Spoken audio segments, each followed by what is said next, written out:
Hey everyone, this is Just the Thought, and I'm your host, Dr. Krystal Lee. And I wanted to bring you a verse that I read and even conviction that I felt. And the verse of the day, or the verse I'm going to talk about, is Exodus chapter 20, verse 12. And it reads, "Honor your father and your mother, so that you may live long life in the land that the Most High, your Yah, or your God, is giving you." You see, it's not always easy. I'm sure all of us can agree to honor someone that you feel doesn't deserve it. You know, some of us will look at our parents and judge how they raised us and their shortcomings and then decide this is why they don't deserve honor or love or respect or gratitude from me. But I want to remind you, there are things that we do in life not because someone deserves it. That's what grace and mercy is. And I know this message is for believers. This isn't for the world because the world has a different approach. But I'm talking to those that profess to believe and to be a recipient of His grace and mercy.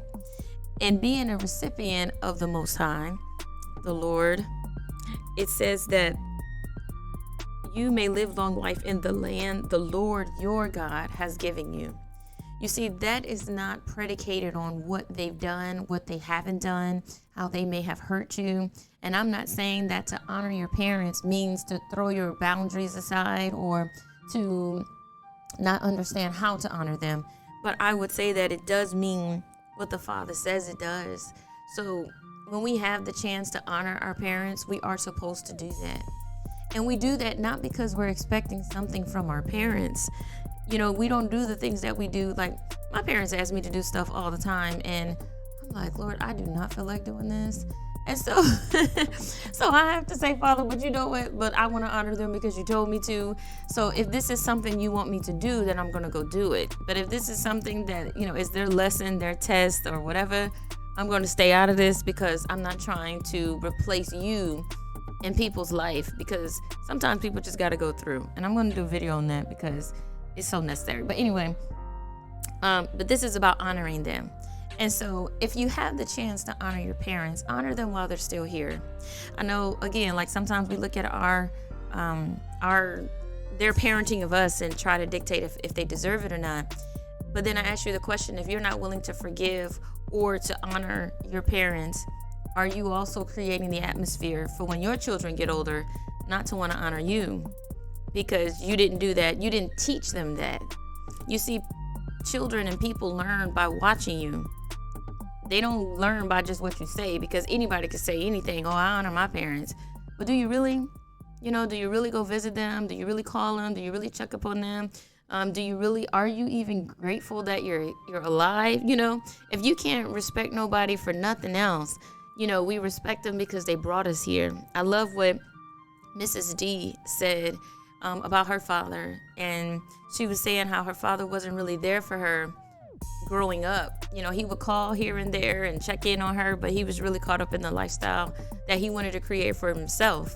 And that really left no or very little room for her and her siblings.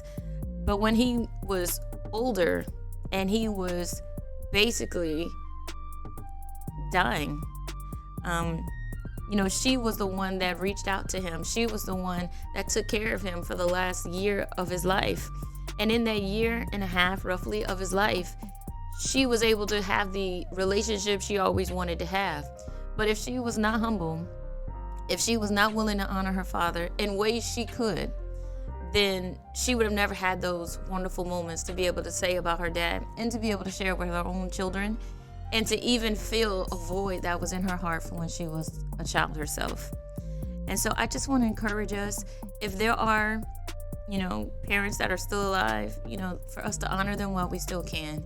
Be there for them, forgive what you need to forgive, and put it in the right place. Again, I'm not telling you to throw your boundaries aside. I don't know everybody's situation, but I would tell you, give honor where honor is due, because if you live like that, then when the honor is due in your circle, in your court, in your direction, you will find it.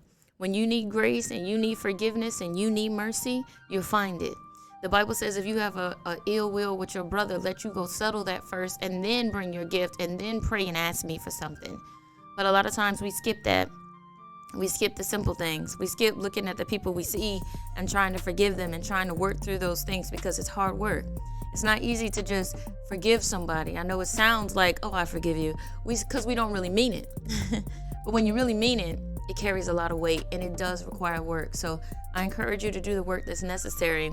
And it may start off with just a half-believed forgiveness, but then that turn into a true forgiveness because you're able to, sympathize and understand and even demonstrate honor where honor is required by the Most High, not even by them. Some of our parents know they don't deserve our love and our care and all that stuff from how they treated us, but that's what's mercy and grace. We have to show mercy because we receive mercy. We have to be holy because our Father is holy.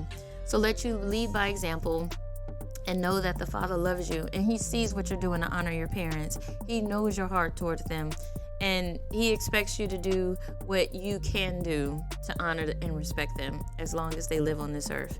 So may you be encouraged with this. May it encourage you to maybe turn a leaf that you never thought you had or would do, because it's what the Father wants from us, so that our days may be long. It's not even their days, it's your days. So may you be blessed. I'm Dr. Krystal Lee. You can find podcasts like this at kleproductions.com. You can also learn more about some other videos at drkrystallee.com and find any of my books at authorklee.com. I know it's a lot of websites. And then you can connect with me at authorklee.com. But I'm pretty sure you probably know the websites might be better, the comment sections. Anyway, love you much and have a wonderfully blessed day. Bye-bye for now.